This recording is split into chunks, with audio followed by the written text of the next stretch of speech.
एक समय की बात है जब उत्तर भारत में स्थित विंध्याचल पर्वत को अपनी शक्ति पर घमंड आ गया था। उसने स्वयं को विश्व में सर्वश्रेष्ठ पर्वत सिद्ध करने के लिए अपनी ऊंचाई को इतना अधिक बढ़ा लिया था कि स्वयं सूर्य देव का मार्ग अवरुद्ध हो गया था। विंध्याचल पर्वत की ऊंचाई बढ़ने के कारण सूर्य का प्रकाश धरती पर आगे नहीं बढ़ पा रहा था, जिस कारण सृष्टि में उनका तेज कम हो गया था। ये देखकर सभी देवता चिंता में पड़ गए। वह सभी मिलकर अगस्त्य मुनि के पास सहायता मांगने के लिए गए। जब अगस्त्य मुनि ने देवताओं की समस्या सुनी तो उन्हें भी विंध्याचल पर्वत के अहंकार पर क्रोध आया, लेकिन उन्होंने अपनी बुद्धिमत्ता से काम लिया।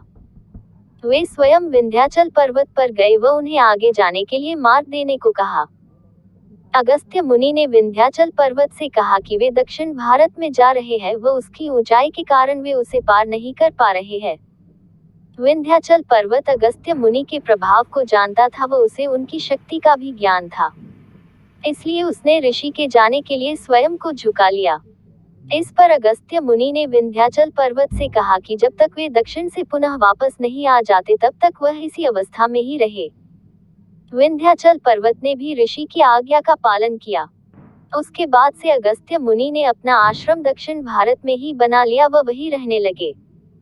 उनके वापस न लौटने के कारण विंध्याचल पर्वत आज भी उसी अवस्था में स्थित है।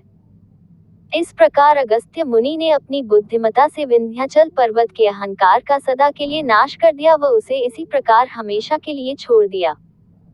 विंध्याचल पर्वत के पुनः नीचे हो जाने के कारण सूर्य का प्रकाश भी पृथ्वी पर बिना अवरोध के भली भांति आम जनमानस तक पहुंचने लगा।